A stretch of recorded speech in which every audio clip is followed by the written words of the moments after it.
మరొక అంశం సార్, హత్యలు అత్యాచారాలు, హోంమంత్రిపై ఫైర్, జనసేన అసంతృప్తి.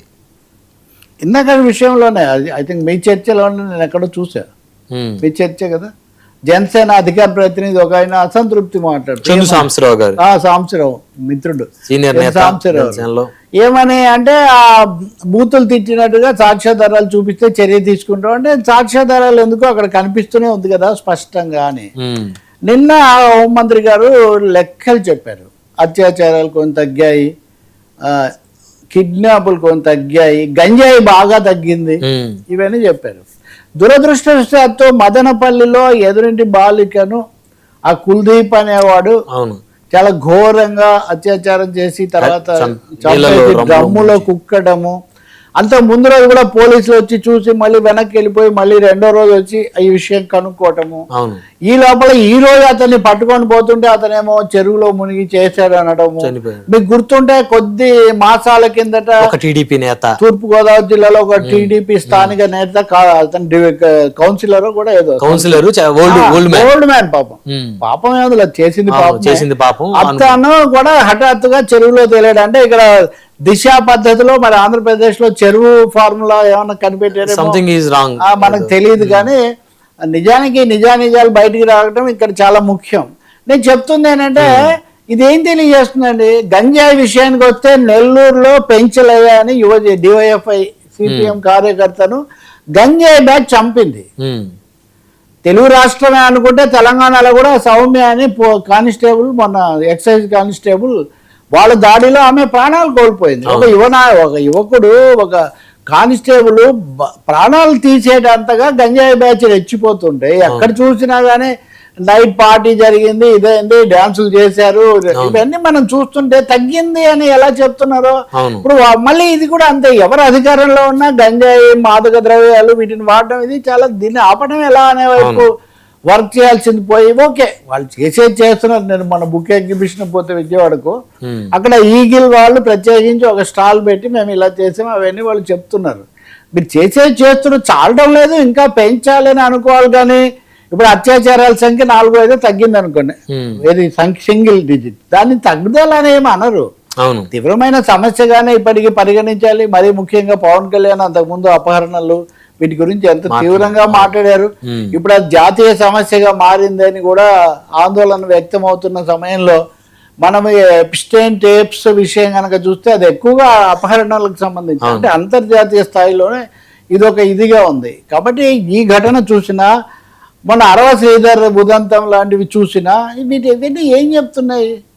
కాబట్టి రాజధాని పరిసరాల్లో కూడా జగన్ ఉన్నప్పుడు కొన్ని జరిగాయి ముఖ్యమంత్రిగా, ఇప్పుడు కూడా కొన్ని జరిగాయి చుట్టుపక్కల. కాబట్టి అత్యాచారాలు ఏవో తగ్గాయి, చాలా అంత శాంతి భద్రతలు అదుపులోకి వచ్చాయి అని అనుకోవటము, అనడము, అది దానివల్ల ఉపయోగం లేదు. మరింత అప్రమత్తమై వీటిని అరికట్టాల్సిన అవసరం ఉంది. అనుకోకుండా నేరస్తులు చేస్తారు, వాటిని ఎలా అరికట్టడం చాలా. ఎవరో ఒక తెలుగుదేశం ఎమ్మెల్యే తల్లి గారి ఇంట్లో దొంగతనం జరిగింది చెప్పాలి, నరేంద్ర ఉదాహరణకు. అంటే నేను చెప్తుంది, ఎక్కడ ఎవరు దొంగతనం చేయదు, ఏం జరిగినా హోంమంత్రి అని నేను చెప్పట్లేదు. కానీ ఇన్ఫర్మేషన్ తీసుకోవడంలో ఫెయిల్ అవుతున్నారు సార్, కట్టుదిట్టం చేయాల్సిన అవసరం ఉంది. ఇప్పుడు ఈ కేసు చూస్తే కూడా ఆ పాపను వాడు అక్కడే డ్రమ్ములో పెట్టిన విషయం తెలుసుకోలే, అంటే తగినంతగా మనం చేయలేదనేది అర్థమవుతుంది కదా. ఇప్పుడు అంతకుముందు కూడా మద్యం కేసు, ఇంకోటి చాలా చాలా చెప్పారు. ఇప్పుడు నకిలీ మద్యం ఉంది, వాడు వైసీపీనా టీడీపీనా అని మీరు గొడవ చేశారే కానీ మీరు వచ్చాక కూడా అక్కడ అమ్మకం జరుగుతున్న విషయం మీరు చేయలేదు. పరకామ్ అనే కేసులో అతను ఎవరు చేశారు, ఎలా చచ్చిపోయాడు అతను తేల్చాలి. ఇవన్నీ పొలిటికల్లీ నోటెడ్ మర్డర్స్, డెత్స్, వీటికే తేలటం లేదు. ఇంకా మనం ఎక్కడ ఇంకా ఆక్రమణలు, కబ్జాలు. మొన్న అయితే హోంమంత్రి గారి దర్బారుకు ఒక ముసలమ్మ, ఒక ఆమె మరి ముసలమ్మ, తిరుపతి నా కుమార్తెను ఇలా చేస్తున్నారు అని ఆమె చేస్తున్నారు. కాసేపు చెప్పారు, ఆమె ఇంకా ఆవేదనగా చెప్తుంటే, సరే నువ్వు ఇవన్నీ సమయం పడుతుంది కదా, నువ్వు తొందరపడవద్దు అని ఆమెకి సర్దుబాటు చేసి, మరి ఏం జరిగిందో ఈ పాటికి మళ్ళీ తర్వాత బహిరంగం అయింది. మరి ఎందుకు? ఇప్పుడు పవన్ కళ్యాణ్ ఒక దశలో హోంమంత్రి, హోంశాఖ మీద అసంతృప్తి వెలిబుచ్చడం, తర్వాత ఆమె వెళ్ళి సర్దుబాటు చేయటం, అది జరిగింది. కానీ ఇప్పుడు వరుసగా వస్తుంటే రాజకీయాలు మాట్లాడడంతో ఒకటైతే అంతెందుకండి, మరీ అన్యాయం ఏంటంటే, మొన్న నేను వైజాగ్ వెళ్ళాను, అక్కడ మా అతన్ని అరెస్ట్ చేశారు కదా పీడీ యాక్ట్ కింద అప్పలరాజు. అవును.